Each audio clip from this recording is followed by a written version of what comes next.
Next, after completion of purification methods of colloidal solutions. So next one is properties of colloidal solutions.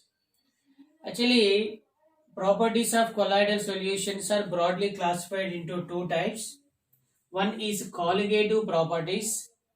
Second one is electrical properties. So the properties of the colloidal solutions are classified into two types. One is colligative properties, second one is electrical properties. So colligative properties means the properties of the colloidal solutions are depends on nature of physical states. That is the nature of the physical state, like that solids, liquids, gases. So now molecular interactions are present in between the substances are called colligative properties. So actually, mainly these are depends on what is uh, sources of the pressure, volume, temperature, mass, etc. So now, what are the colligative properties? Colligative properties mainly Tyndall effect. What is a Tyndall effect? Second one is a color property of the colloidal solutions, and the third one is a Brownian momentum. It is a Brownian momentum. So three are the colligative properties of colloidal solution. What are the colligative properties of colloidal solution? First one is Tyndall effect. Second one is color property of the colloidal solutions. Third one is Brownian momentum. So next, what are the electrical properties of colloidal solutions? First one is electrophoresis. So electrophoresis. Second one is coagulation. So coagulation means much attraction or interaction, much affinity between the colloidal solutions. Actually, colloidal solutions consist of two components. One is lyophilic, another one is leophobic. Lyophilic and leophobic. So now coagulation is classified into different types. Now it is the electrophorous coagulation, mutual coagulation, boiling, and the next one is persistent dialysis and addition of electrolytes, and last one is Hardy-Hughes rule. So actually, based on the Hardy-Hughes rule, it is explained with the help of this is the explained with the help of size of the colloidal particles. What is a Hardy-Hughes rule? It is based on size of particles, colloidal particles. Actually, size increases, uh, coagulation nature is increases, then stabilization also increases. That is stabilization increases. So now in colligative properties, first one is a Tyndall effect. Actually, this Tyndall effect is based on the scattering of the light to the colloidal solutions. What is a colloidal solutions? So, for example, let us consider a vessel. So then colloidal solution is taken in the vessel. Colloidal solution is taken in the vessel. So now this colloidal solution consists of many number of what is colloidal particles. Colloidal particles. So now then is a beam of light is passed on the colloidal solution. Actually, this beam of light is consists of light source. So the light source is produces the beam of light. So now what happens in this experiment can it is observed by the microscope with the help of what is a microscope. So now it is a light source. So light source is passed, beam of light is passed on the colloidal solution. So for example, in this point, if the colloidal particle is present, if the colloidal particle is exactly present, so then what happens? This light is scattered. So now this one and this one is a scattered light.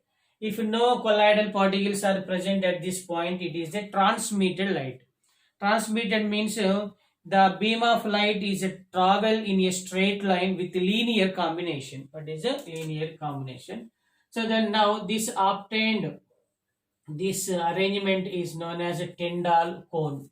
So now this observation is seen by a microscope with our eyes. So it means simply if more number of large sized colloidal particles are present in the colloidal solution, these are transmitted to left side or these are scattered to left side or right side.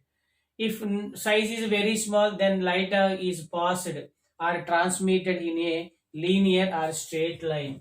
So now it is the Tyndall effect. What is a Tyndall effect? Next one is color. Actually, colloidal solutions with different colors are based on the what is the size of the colloidal particles, size and charge of the colloidal particles. So its color is brown color, green color, yellow color, orange, like that. This color is based on the particles size and charge of the particles. So next one is Brownian momentum. So Brownian momentum means the momentum of the colloidal particles in a colloidal solution is zigzagness or randomness or disorderness. These are move with in all directions with high velocities is called Brownian momentum. For example, let us consider a colloidal solution. So it is one of the colloidal particles. So these colloidal particles moving in all directions with high velocities. It has no specific direction. These particles are travel in all directions. Then it show the zigzag motion of the colloidal particles. Actually, if the particles are present in colloidal in zigzag motion, but the net momentum is becomes to what is zero, becomes to zero. So then, but the if the what is due to the collisions or collides, then energy changes from one colloidal particle to another colloidal particle, but net momentum it is always a constant. It is a zero. Okay, it is a Brownian momentum. So now Tyndall effect, color and Brownian momentum are the colligative properties of the colloidal solutions. So next one is electrical properties of the colloidal solutions is what is electrophoresis and coagulation. What is electrophoresis and coagulation? Actually in electrophoresis, what is electrophoresis?